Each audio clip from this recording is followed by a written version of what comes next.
you there. Thank you for watching, and welcome to Forge Lines Forever. Today I have a 7v7 custom match here on the most amazing Ruckus map generator.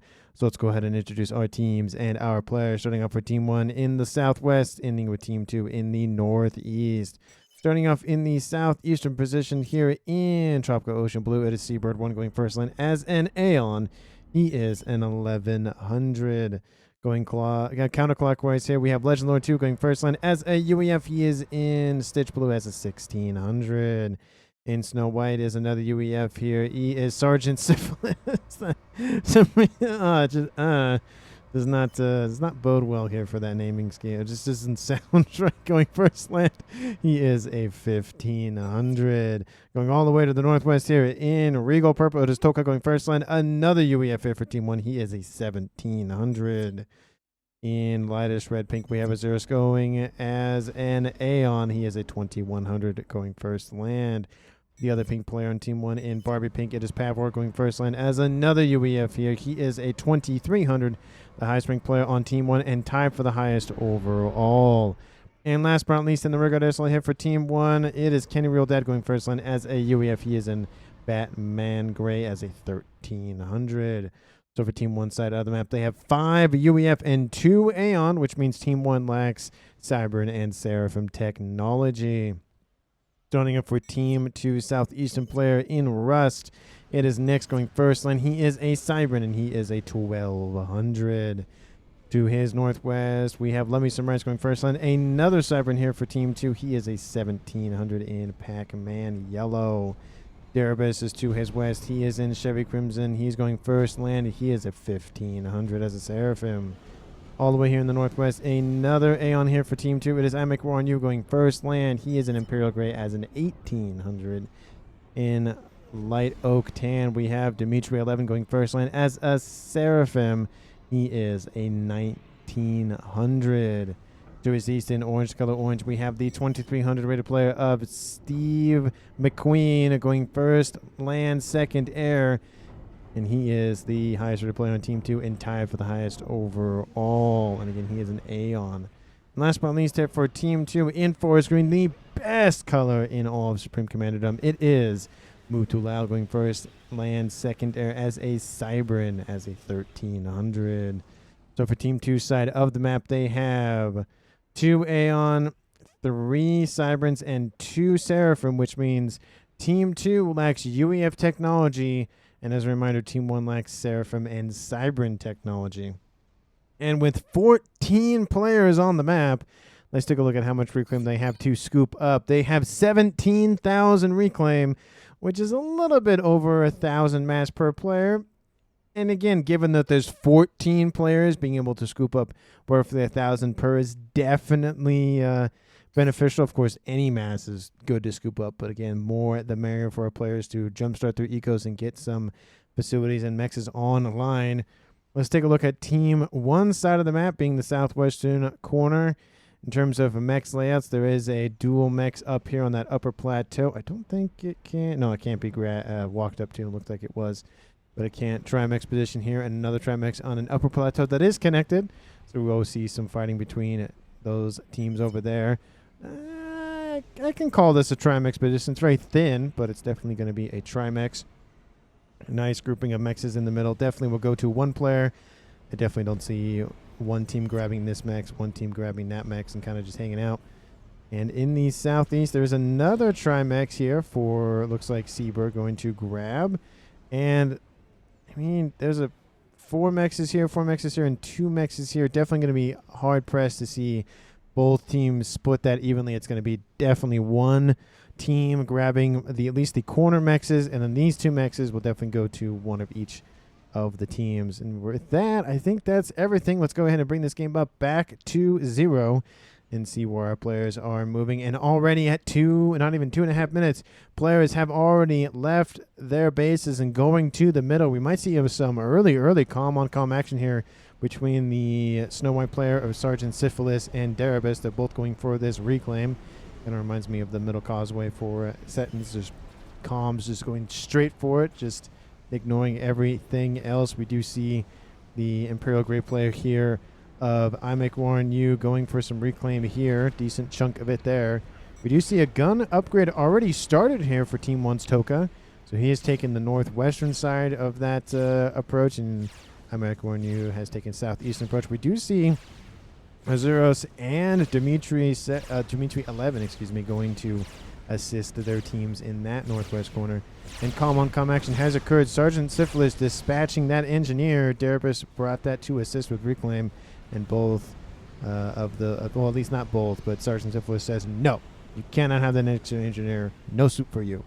Team 1's Legends are pushing up in the water against Let Me Some Rice, who already has a naval facility online, going for a second one. Team 1 hasn't built anything like that, so Team 2 will be ahead in the naval game. And no plays have been made for the corner from either teams, very surprisingly.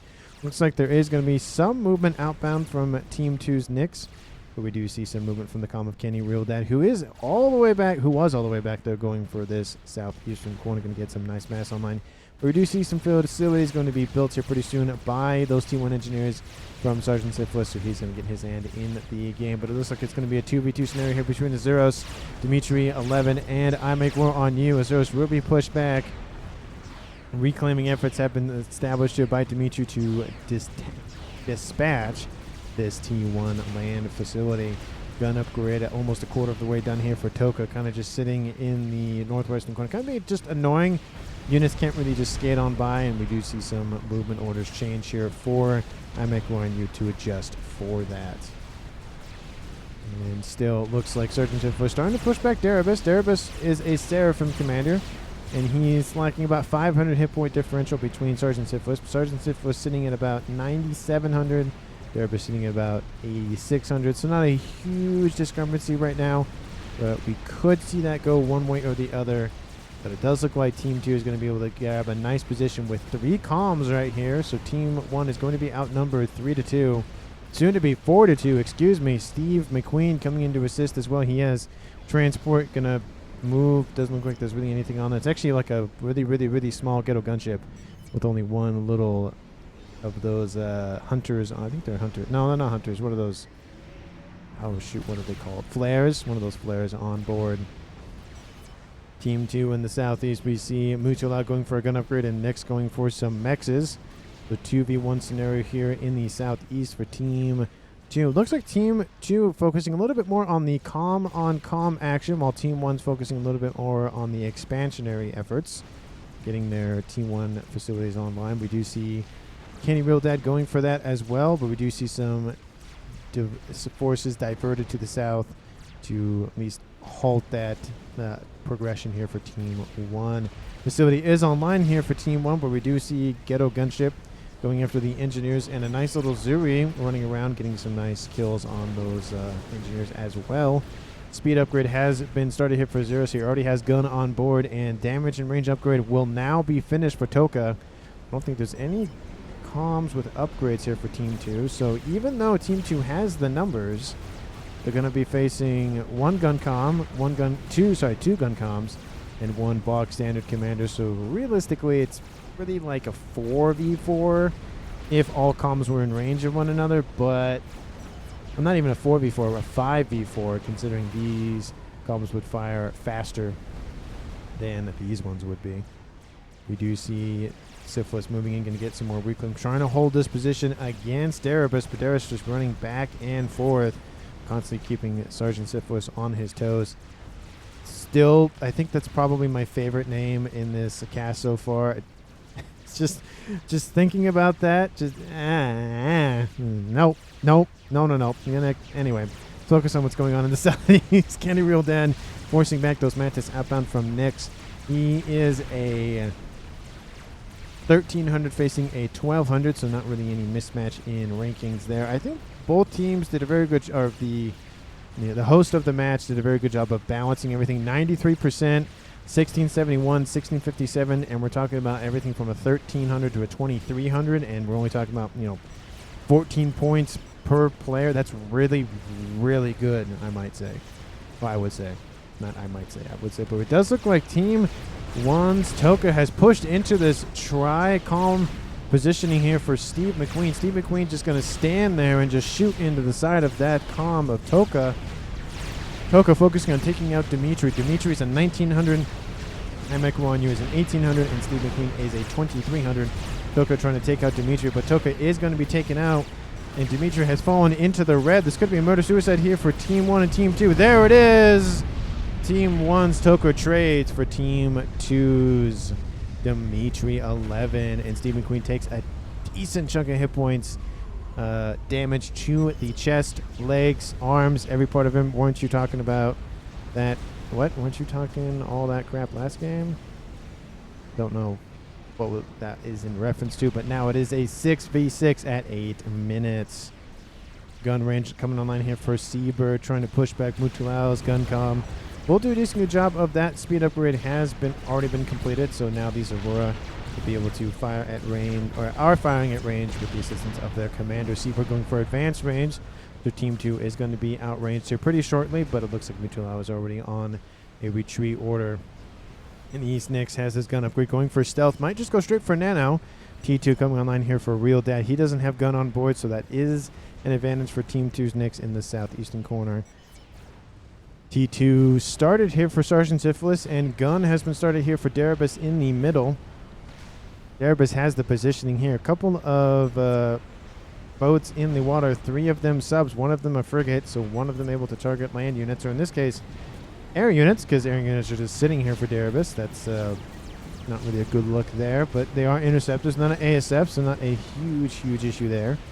We do see, of course, some decent build-up here for Let Me Surmise going for the naval play, upgrading to T2 as we speak, so that'll be a huge ability for him to put his destroyers on land. We do see some emphasis in Navy here by Team 1. 2 players have now decided to at least venture into the water. Legend Lore, of course, is the main one going for gun, and Seabird has a nice little T1 facility coming online for him. And with that push outbound from Team 1's Toka, really Team 2 has lost a ton of territory. All the comms besides Darabus have flown the coop, gone back to their bases. We even see Steve McQueen moving back to his position. Over here in these, going to start upgrading his mexes to T2. And we do see the orange units here in the northwestern corner grabbing this Trimex position here from Team 1, upgrading to T2 as we speak. So definitely going to be a large, massive investment here for Steve McQueen. Needs to put up some AA and TMD immediately, because I would not be surprised to see some TMLs, either that be mobile or static, throwing missiles up there to deal with those mexes. And where we see some action, we see in the southeast a Real Dad making a play for Nix. Nix did go for that nano comm, and it will finish off with the assistance of those Mantis. Lots of Mantis did die, but now he's repping up 78 hit points a second versus Real Dad's only 20. He doesn't even have a gun on board, just T2, so more hit points, but those units from him will be eradicated pretty quickly. More Aurora have been dispatched here for Seabird. Probably should have been transferred over to Kenny so he can micro those a lot better, but again, in the moment decisions and all of that. Nick's just going to not really worry about all this, just going to constantly push forward. He is being pushed back by some triads, though.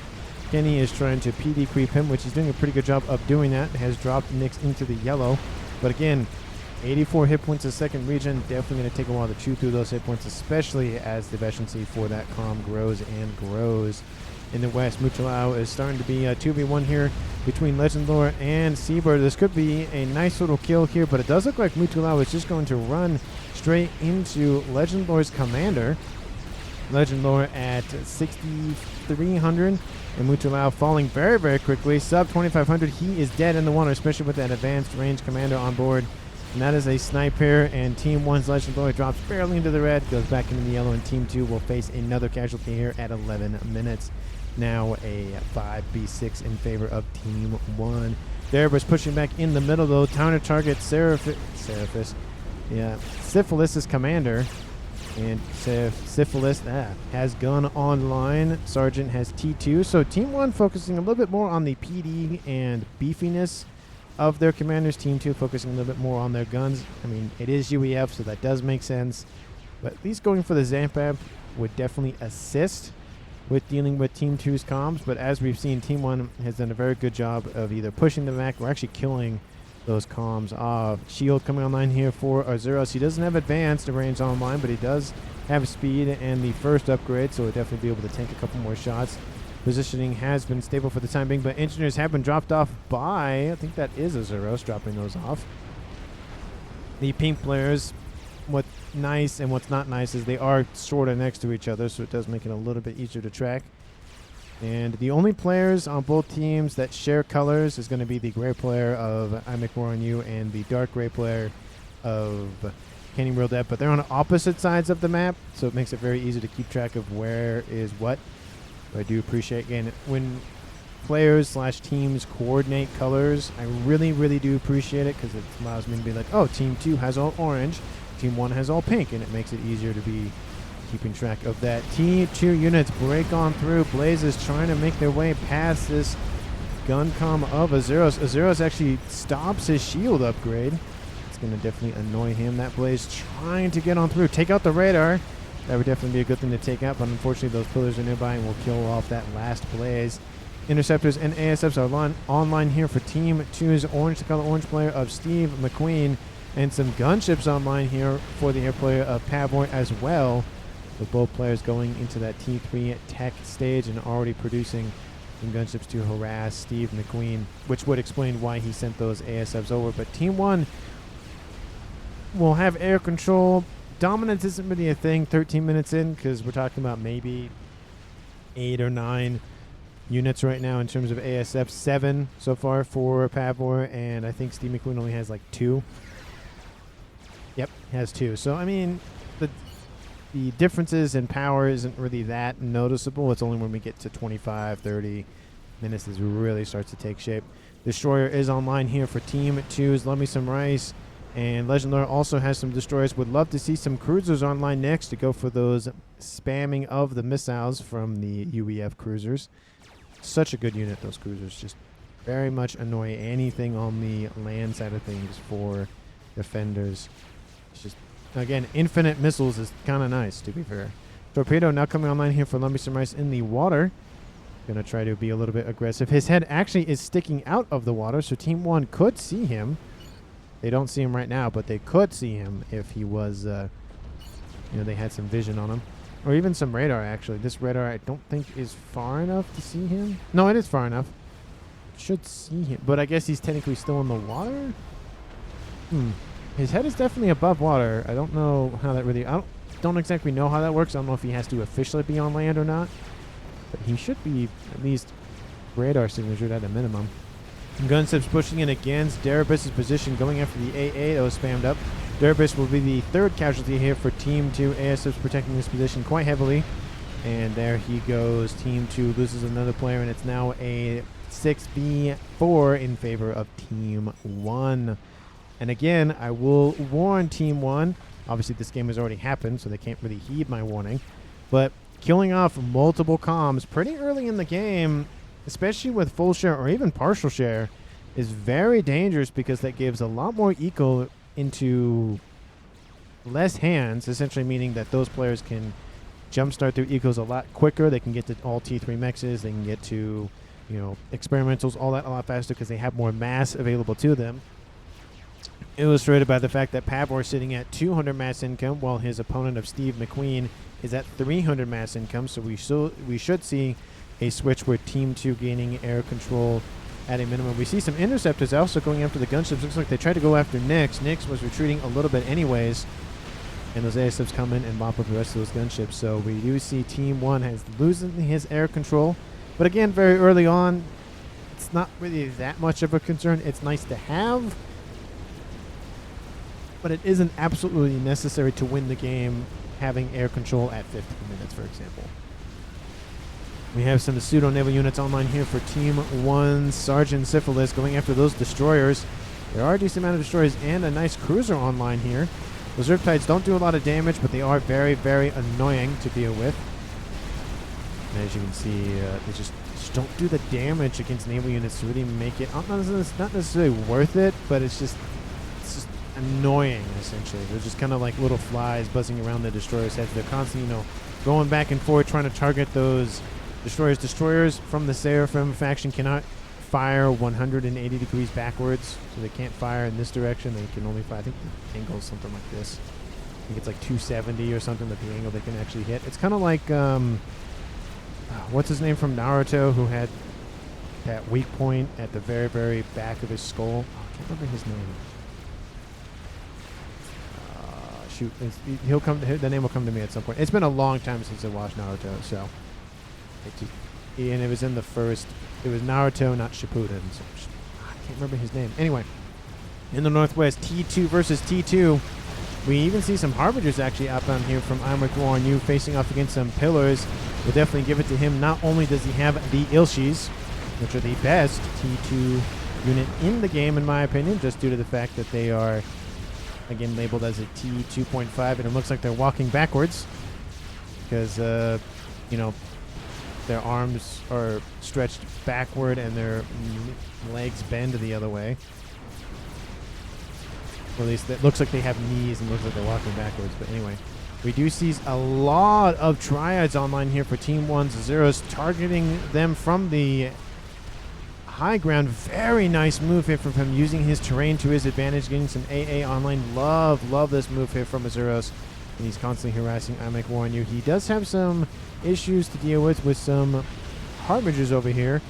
But with all that PD, it's going to be hard pressed for Team 2 to just assault that base front and center. Looks like the Ilshis are being pushed back by some Harbingers and Pillars outbound here from Team 1's Azuros. But for now, it's just, again, very back and forth in this northwestern section of the map. In the naval side of things, Team 1, Team 2 just having at it, cannot stop firing at one another. Bulwarks online, but, you know, they do shade, or at least protect at least a little bit from Team 2's aggression, but I mean, shots are getting through now. Again, the Bulwarks are the main target. That way you take out the ability for the shield to recharge and shake off 5,500 damages. Not damages, 5,500 shots of damage. Maybe it's better to phrase that. But Sergeant Syphilis pushes through and gets annihilated by those Ilshis and Harbingers. And most of those units do get killed off in that explosion. It's now a 4v5, still in favor of Team 1. And Restorers online being very harassy here from the air player of Steve McQueen. And you can see just how oppressive that air is, just due to the fact that Steve McQueen did get a jump start in Eco. But to be fair, Pavor is now under the control of another base, being somewhat kindly donated by his teammate of Sergeant Syphilis. And now he's, you know, generating about 400 mass income. Those destroyers are going to be slowly pushed back by the AA being built. But Nyx is defeated by Real Dad in the east with some assistance from Seabird. Now it's a 5v3 in favor of Team 1. It looks like Ravagers are online. Don't really know why Nyx pushed forward. Maybe he had cloaking. Cloaking's maybe a little early. Still air, land, 17, 2300. Hello. Good to see you back on. Relax. It's okay. Don't know. I mean, 17. Love me some rice. And he's facing off against a 1300, so not really that much of a jump in skill level. So I know he had, Sergeant Seabird, but Seabird came in to assist, but still, I don't know what he's necessarily complaining about. Let me know down in the comments if you know. But Restorer is going after the engineers here for Team 1's naval facilities, being very annoying and dealing with the construction engineering assistance. The T2 naval headquarters is done and dusted. Destroyers have wrapped up the rest of that fleet. Let me some rice also front and center with his commander with that torpedo upgrade. Team 1 has lost Navy in the middle. And to be fair, in the middle, it's not super consequential, but there are essentially 3 bases that the Navy could hit. This one in the west, this one in the southwest. I mean, this fire base over here, and they could hit this one south for Seabird. The ones in the rear back won't be able to be targeted, especially because Team 2 doesn't have missile ships online as of yet. They could go for it, but who knows. Lots of mobile missile launchers online going after destroyers here from Team 2. Love me some rice now has to keep them on the move so he doesn't have to worry about them being killed off. The Team 1 UEF facility still online. Looks like there are some pings going down from some Othams outbound from Steve McQueen harassing this position. Legend are going to come with his commander. He does have Zephamp, so he'll be able to dispatch those relatively quickly. And I wouldn't be surprised to see some. Yeah, PD is being spammed up as we speak, and those Othams are going to try to avoid that the best they can. Another Otham making landfall, then gets annihilated by that commander. And he does get a ranking veterancy to increase his hit points. 21 minutes on the clock. Let's take a look at the game overall. Team 1 at 5 players left. Team 2 at 3 players left. Team 2 does have their highest rated players still alive, so that is definitely a benefit for Team 2. Team 1 generating 1.1k mass income. Team 2 at 830. We'll say 850 to make the math easier. That means Team 1's generating 250 more mass than Team 2, which is huge considering the fact that they have more players too, so they can use that APM very, very effectively while Team 2 is scrambling to go back and forth, and dealing with all the nonsense running around the map. But Steve McQueen is pretty much tied with Pavor in terms of generation. So while Team 2 is behind in the APM, players left remaining, and I wouldn't say a little bit of map control, but not by much. They, of course, are at least generating at roughly the same rate. Looks like Team 1's Pavor getting a little bit ahead of his mirror. But let me know down in the comments who you think is going to currently win the game at this moment. Please, if you haven't done so already, like the video, subscribe to the channel. Of course, thank you so much for watching to this point in the video. I really do appreciate all the time and attention that every single one of you give to the channel, regardless if you watch just one video, 10 videos, all of my videos. I really do appreciate it, so thank you so very much. We're seeing a nice little squad of units pushing forward, but there's a lot of PD, artillery, missile launchers, whole bunch of stuff coming online, and those units will be forced back from Steve McQueen. I'm kind of surprised that Steve McQueen doesn't hand this over here to his teammate of Love Me Some Rice. He's at a T3 naval headquarters going for galaxies. I mean, that's the only thing he's really been focused on. He hasn't gone for land. He hasn't gone to some assistance in some air. He's just Navy. And to be fair, he has dealt with Team 1's Navy. So with some assistance from his air player. So he's doing a really good job. Build a monkey or something, says Nyx. And he's just producing some bricks, which, I mean, monkeys would be nice, but there are Ravagers online. T2 PD as well. Looks like it's Ravager creep as well coming online here for Kenny. Kenny being very fire-basey and tanky over here in the southeast, so Team 2 has to be very careful with how much mass they throw at that corner of the map. But Bricks and Othams pushing forward here from Team 2. Steve McQueen to this position, completely ignoring the fire base here in the east. This is, in terms of defense, is definitely the weaker point of the southeastern section, especially with we have some gunships flying overhead. AA annihilates them almost instantly. But the Othams, of course, and the Bricks are the main battle line unit, as well as some restorers in the air.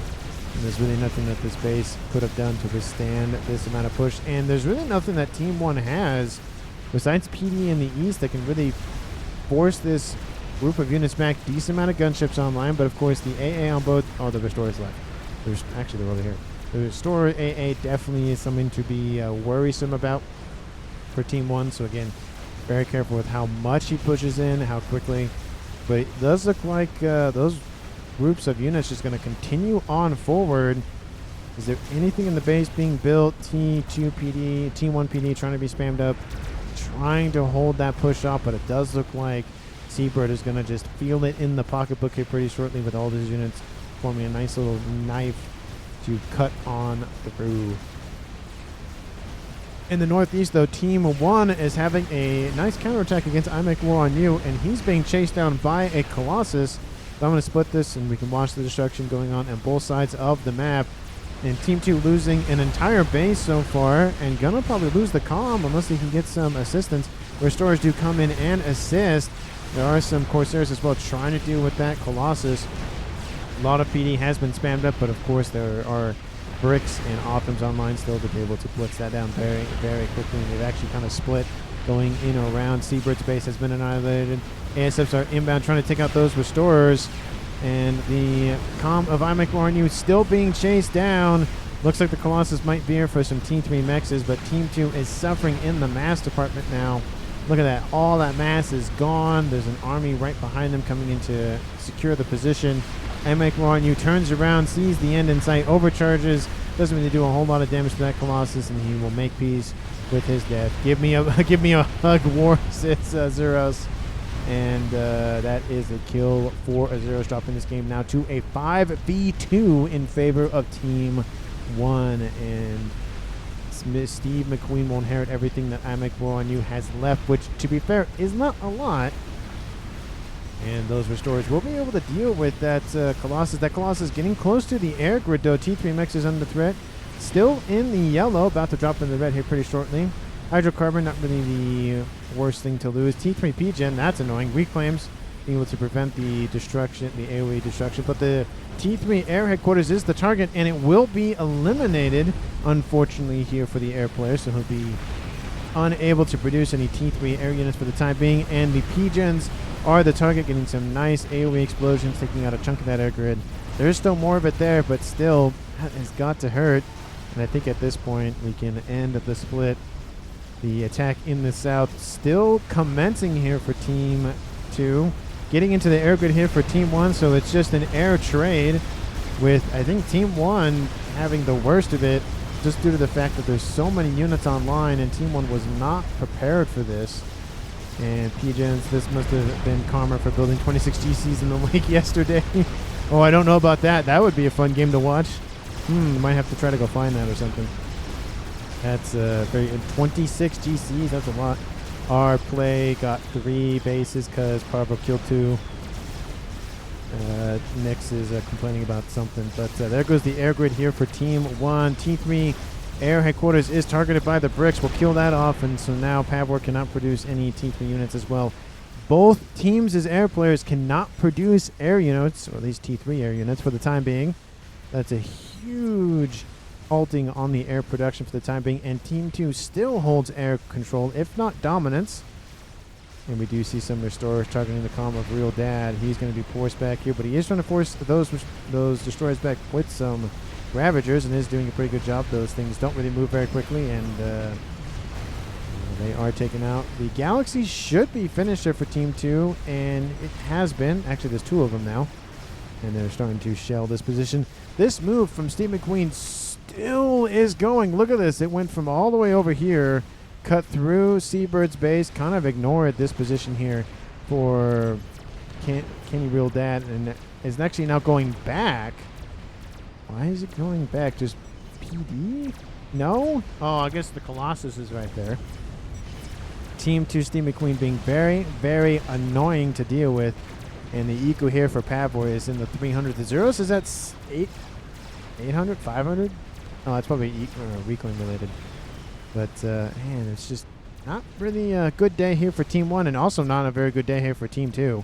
Both teams just suffering this game. Almost 28 minutes on the clock. We see Kenny Real Dad, of course, has the southeastern corner under his control, but is now being shelled by destroyer fire. And we see some ASS flying over top, almost essentially acting as scouts. He can't even produce scout. Well, I guess he can now. His T3 air headquarters is back online. But looks like Bricks wanted to get some kills underneath their belts. The Kama Pavor is up here on this upper plateau, so unfortunately won't be able to target him. And now the T3 land headquarters is being targeted here for Kenny Real Dad. I don't think he has a secondary. No, he does not.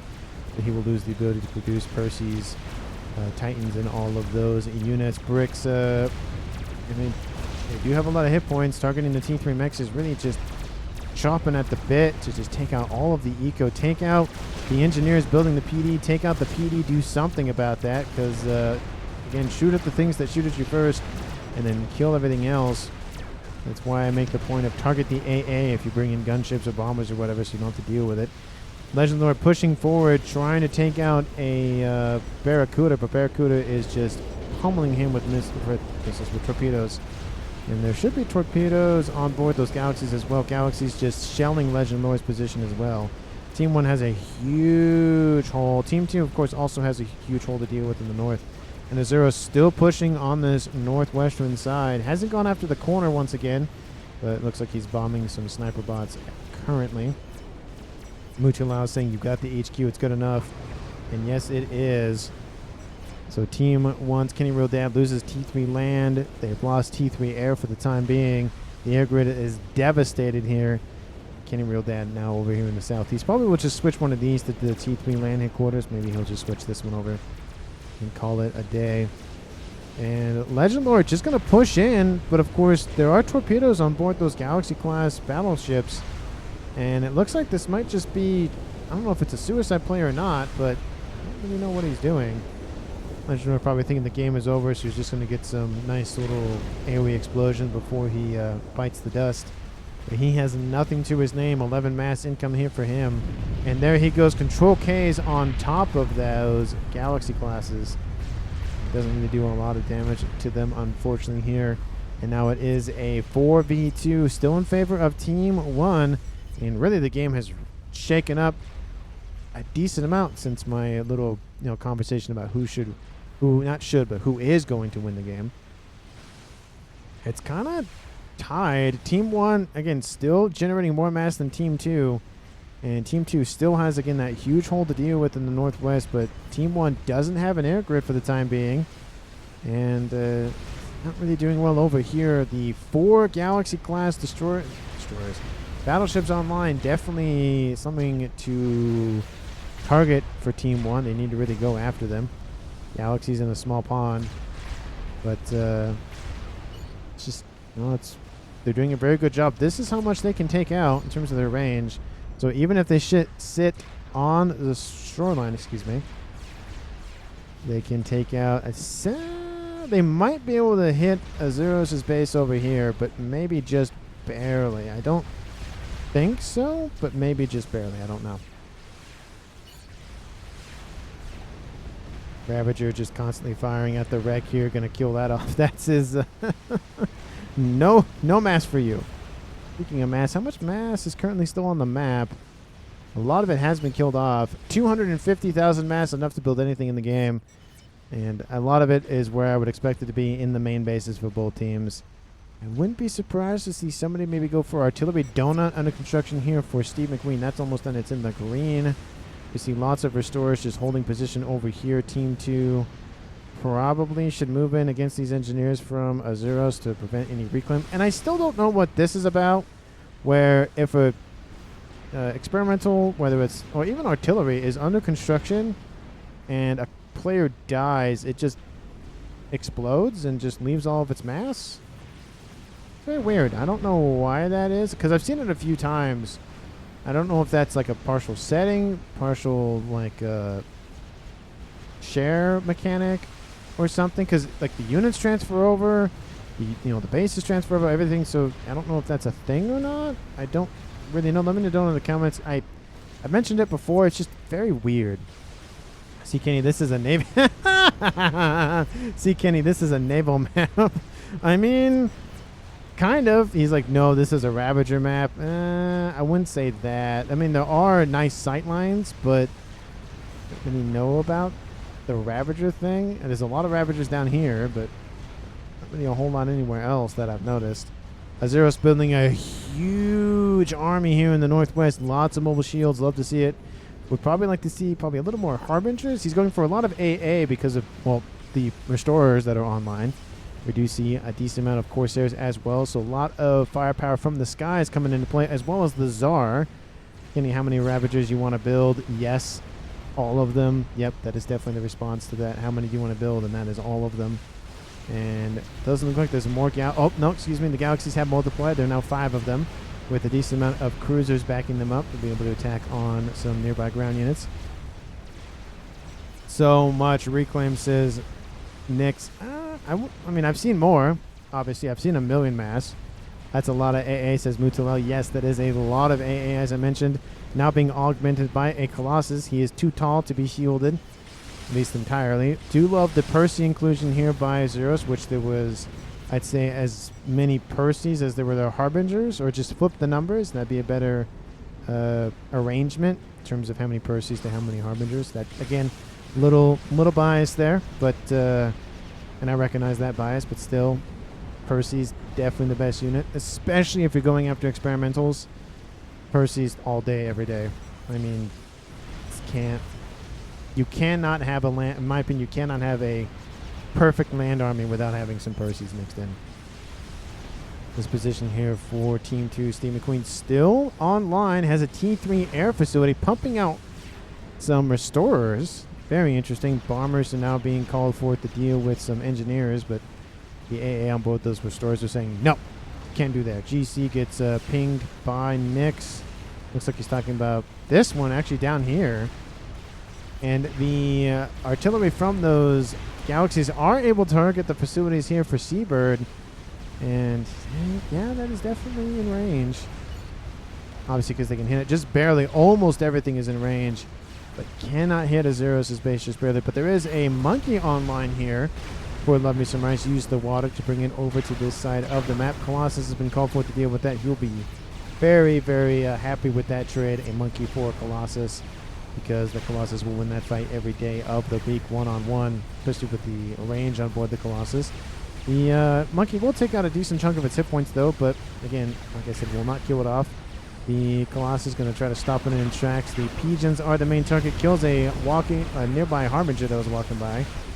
So at least if anything, Monkey Lord kills off a land unit and a pigeon.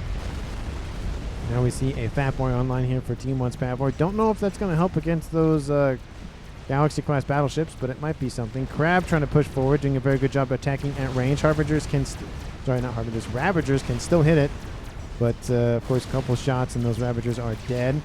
And then Brick support as well. Kenny Real Dad there with his Comm 2 assist. And he has T3 and drones online. And he's actually going to be the target now of said Crab. Artillery fire raining in. Will it kill off the Crab before the Crab kills off the Comm? I don't really know about that. He's losing hit points pretty decently fast.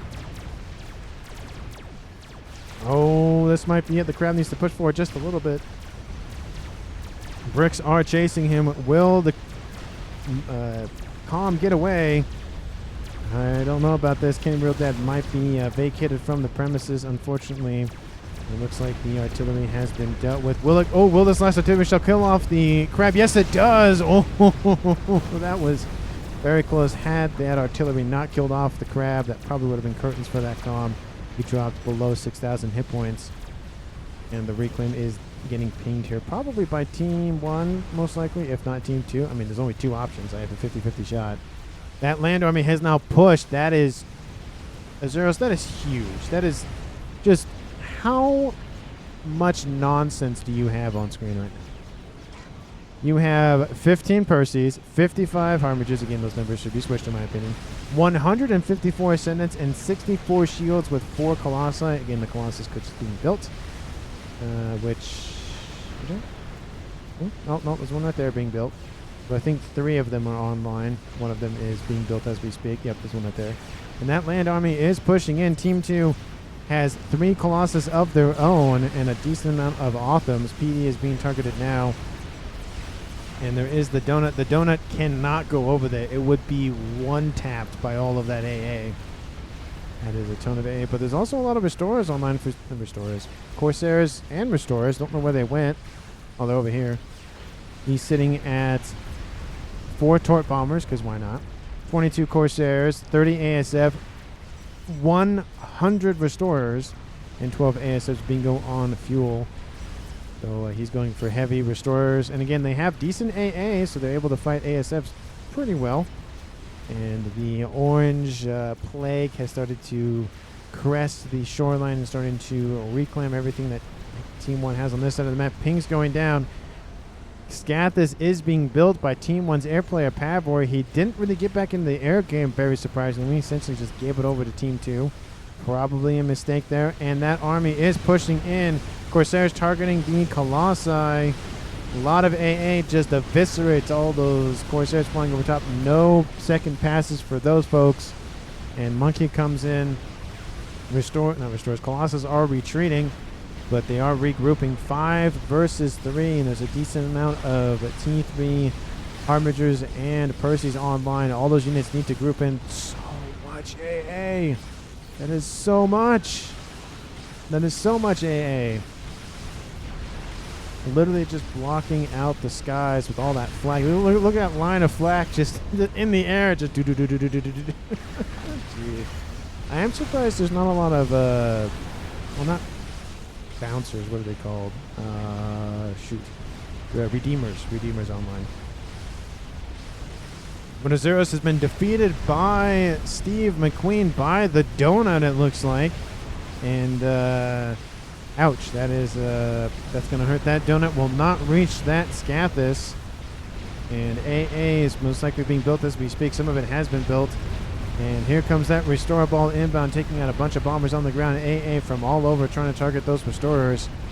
Flak trying to be built up. The mass extractors are the main target. Probably should take out the engineers, the shield generators, the something to, again, deal with all of that focus on the Scathis. It does look like a decent chunk of Restorers running around the map looking for the calm of Pavor. Pavor is actually down here. He already fled. Seeing the threat, dang it, you're right. Defense always wins, says Toka. And the attack in the northeast is commencing as we speak, so I'm going to split it just for a brief second and kind of, you know, monitor what's going on over there. Colossus have started to engage. The Harbingers, not Harbingers, the Authams as well. Monkey's still online for the time being. Looks like all of the Colossus are dead. And now it's just mop-up operations. So yeah, 3 of them right here. All of them have been annihilated. Restore is still sitting over here to the southwest corner. Probably should be taking out that Scathis. Looks like they have been retasked for it once again. Don't know why they weren't targeting it earlier, but now they are. There are some ASFs coming in. Those look like there are. Well, there's one air facility. Restorers looks like they have been dealt with. And more shields are going to be built. And there's a ton of AA there now and was. So Team 1 has been prepared and will be more prepared when another attack comes. But Team 1's land incursion has failed with the 6 Colossus still online. One of them is in the red, but all the others in the green. Essentially the peak of condition. Team 2, are they going for any long plays in terms of artillery? It is 40 minutes on the clock. Bugs have been started here by Team 2, and looks like the Galaxies actually fell back to assist with defensive measures over here. Probably a big role of what happened with all the HP on board said Colossus. One Colossus pushing forward here, and a FAF board coming in to assist it. Team 1 in the southeastern corner is not necessarily crumbling, but they've held out for a while, but Team 2 has just sidestepped them, saying, nah, it's fine, they can have that corner, we don't care about it. And I mean, with the Restore Ball running around, Team 1 does have a donut they can scoop up mass from. The Scathis has been completed. Team 1 is going to rely on this to win the game, I would assume. I mean, it is a game ender. That's kind of one of the reasons why you build it. It is launching its water cannon of doom at the air grid. And here come those shots. They are, you know, going to blanket a decent amount of territory, but the air grid is decently big as well, so get a nice little AoE spread. There goes some P-gens. Kill all the P-gens off. There it goes. Kills off the entire air grid in one volley. Ah, that's gotta hurt. Looks like Nick's making a comment about that Scathis or something. Only our air player won his lane, says Azuros. I mean, still, Team 2 has lost air production for the time being. They've had air control for the a while, but we see those Colossus now using the water to run around and hide from their opponents in the east. Bug attacking a Fat Boy. Not a lot of AA nearby, so that Fat Boy will lose. He's trying to retreat. We get underneath more shield coverage, but doesn't look like it will make it in time. T3 AA trying to be spammed up, but unfortunately that, again, like I said, the Fat Boy will not make it home. Colossus is going to push in. Restore is moving in to intercept. And of course that Bug's going to move in as well. AA guarding the southern bay, not allowing anything nearby. You can see the exclusion zone that's been established. Scathis now opening fire on everything else that Team 2 owns, trying to take out mass extractors, P-gens, anything. And that Colossus in the east gets filled out by strap bombers and a ton of AA. Team 2 has essentially won it with the air and all of the experimentals that Steve McQueen has constructed. Team 2 still not producing more mass than Team 1, but it just goes to show you that just because you're down in mass does not mean you can have a big impact in this game. Why did you die so early, then? And you don't, I am real quiet now. What? Anyway. Those Colossus are moving in. That Fat Boy is going to be the main target. 2 Colossus have been built for defensive measures. Donut is being scooped up, and there it goes. Not easy to see what's under there now. No Novaxes were built? With 5 UEF players, no one built Novaxes? That's kind of strange, I feel like. not Azuros, not Pavor. No one built Novax. Is very, very weird.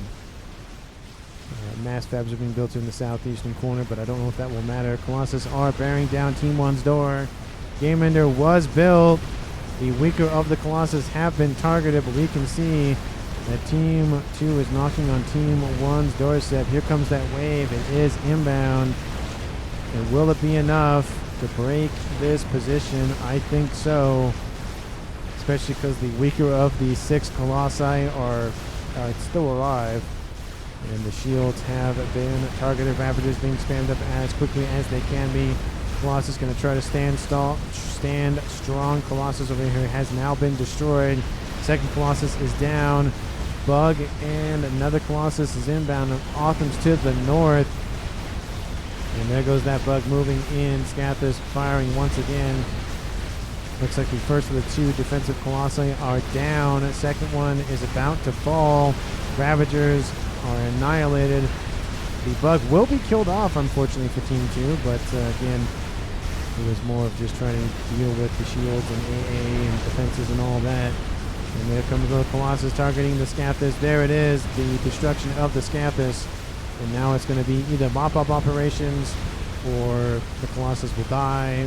Again, their mission has been completed. Anything after this is essentially just a nice little bonus. The Fat Boy was targeted. That was killed off. Team 1 no longer has experimentals in this corner of the map or any side of the map. Looks like there was a monkey load running around. Kills off some P-gens as well. Colossus rotated northward to take out more of the eco and infrastructure here for Pavor. And he's still sitting in the water. The other 2 comms on Team 2 hiding in the southeastern corner. Starting cloaking. Says love me some rice. Tons of engineering support around him. And he's going to build that very, very quickly. Does he have laser? He does. He's going to join the fray with his comm on the front lines. Team 1, don't know if they have Omni, which no, and no. So no intel gathering operations for Omni-capable structures are online. Team 2 also does not have Omni. No, very weird that both. I don't know if it was destroyed in the interim with the Scathis, but neither team having Omni, kind of a not missed opportunity, but hole that the other team could exploit. But of course, they're busy with dealing with other manners. And at this point, I feel like I can speed it up. At this point, I feel like I know the direction of the game, especially with the Colossus still online, running around.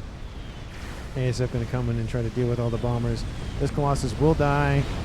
And there's 2 more still online, targeting all the AA, targeting all the land facilities. Those engineers trying to build up defenses. That gets killed off immediately. And now it's, again, like I said, the beginning of the end here for Team 1. Team 2 pumping out not actually ASF, those are spy planes. Trying to find the comms, I would imagine.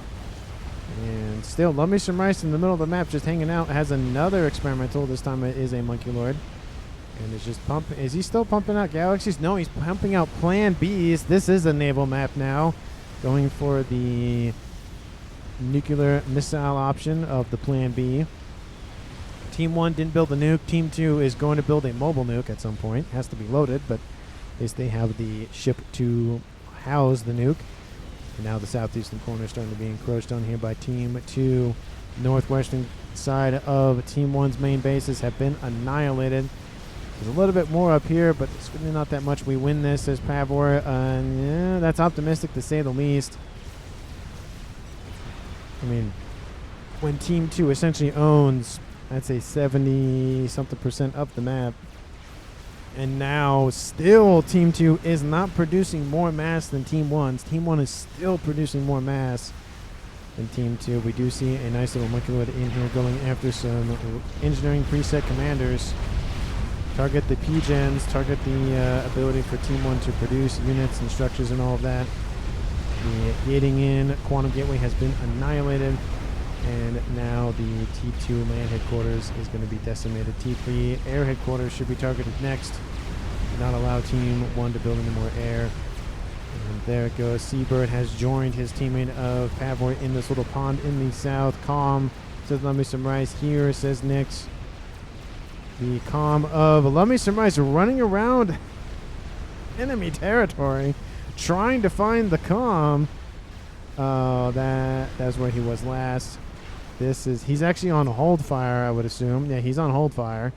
This is hilarious. Honestly, I'm going to give it to Love Me Some Rice as the MVP. This, like, the move right here is hilarious. It is absolutely hilarious. Running around the map, no Omni online, which means Team 2 cannot see him.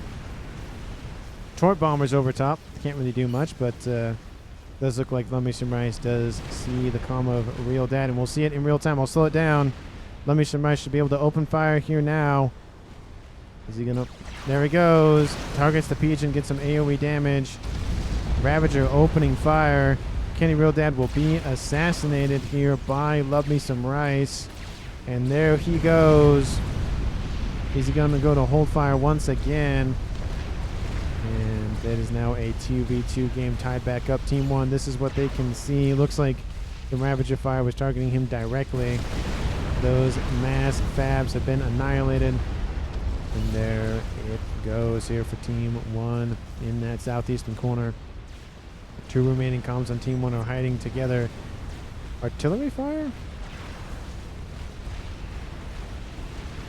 Oh, no, that's a missile fire outbound from the Plan B. I forgot that the range on that thing was kind of nuts. Yeah, look at that. And yeah, that whole facility is just gone.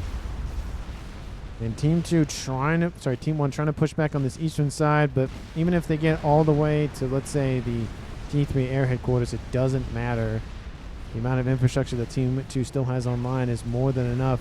Team 1 is rebuilding the Scathis, though. Pavor trying to just bunker down and hold position. Another Colossus has come to see what's going on over here. Team 1, I mean, they still have a slight chance. It's not a 0% chance. There is a slight chance. Looks like all the P-gens and infrastructure is being annihilated by Love Me Some Rice. He's at 49,000 mass on board that. Looks like he has officially been spotted now. He looks like he's actually out of energy.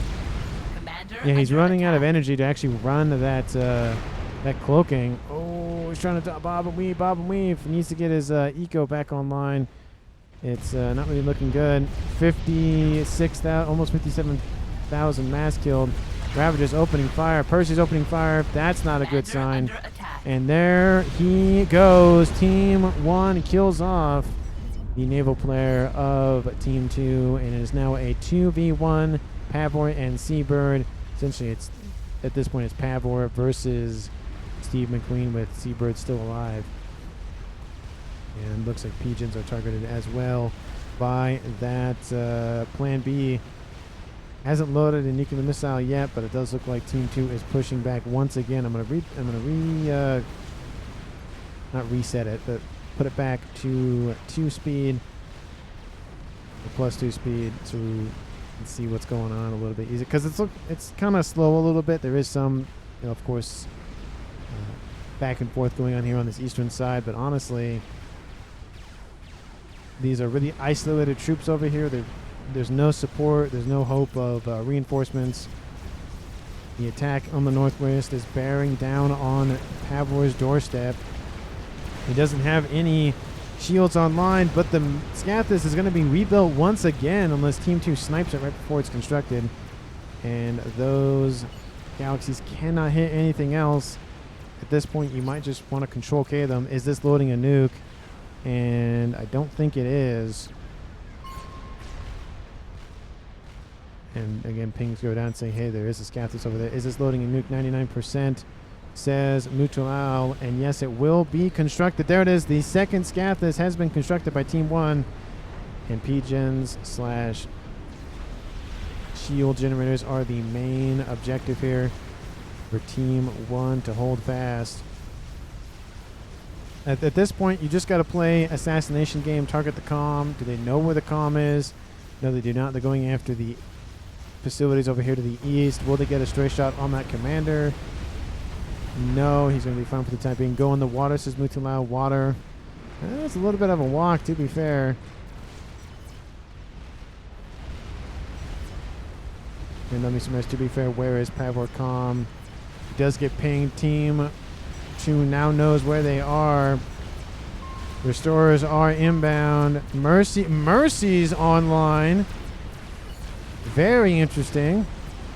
Here come those guided missiles. They are inbound, going after the comm. Attacks have been given. AoE spread.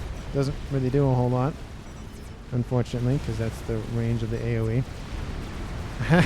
Let me summarize. This is like, yeah, it's funny. But ground firing now occurring here from the Soul Rippers. The comm's now constantly moving. I think Team 2 can see them. Oh, no. They're trying to ground fire, trying to find them. They're trying to use the location of the energy beam to be able to figure out where he is. Both comms sitting right on top of one another. Building AA. Not really going to do a whole lot, unfortunately. Probably just should stay hidden at the moment. Spy planes need to constantly just patrol over here. Review where those comms are sitting. No, I am not 2300. I am at 1300, says Mutu. Don't know what that's about. But Team 2 just receiving shot after shot. More Mercies coming online. Don't know what those are going to do, but the Torp Bombers are now the main unit being built here by the air player of Steve McQueen.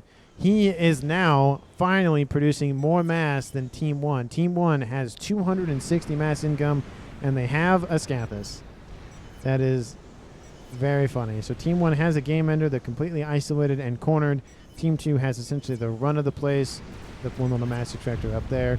And there goes Team 1's Seabird. Looks like he tried to make his way out of the water, but wasn't going to make it out. We see these bricks nearby. The threat definitely was on their doorstep. They wanted to again get out of there, but doesn't look like they were going to make it. And essentially when they got cornered there, that was it. I feel like Pavor probably should have gone back to his main base. It would have probably taken a little bit longer for Team 2 to get him, but again, given the territory, given the time, given the mass, I think Team 1 would have lost anyways. But you had 2 Scathis, says Mutulau. Well, technically you had 1, you lost it, and then they got another one. So technically 1 at a time, but 2 in total were built. Well, let me know down in the comments who you felt deserves MVP or MUP. I feel like Steve McQueen definitely, not Steve McQueen, sorry, Let Me Summarize deserves MVP just due to this naval play here in the middle. It was able to create a nice little exclusion zone, let some forces walk on by without any sort of harassment from Team 2's defenses. Of course, we had this play here from Kenny Real Dad over here in the southeastern corner. Again, was kind of sidestepped. That was the disadvantage of being only here.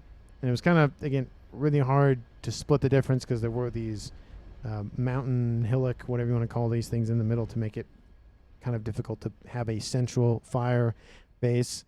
But, yeah, Team 2, it was looking like Team 1 was going to just stomp them, but Team 2 came back. And, again, it just goes back to show you the downside with full share / partial share games is the fact that when you kill a player off, another player on that team will gain his base. So you got to think about it going for annihilation versus assassination, being kill everything that the opponent has or just kill the comms off. But, of course, let me know down in the comments how you felt. Please, if you haven't done so already, like the video, subscribe to the channel. And, of course, thank you so much for watching to the end of the video.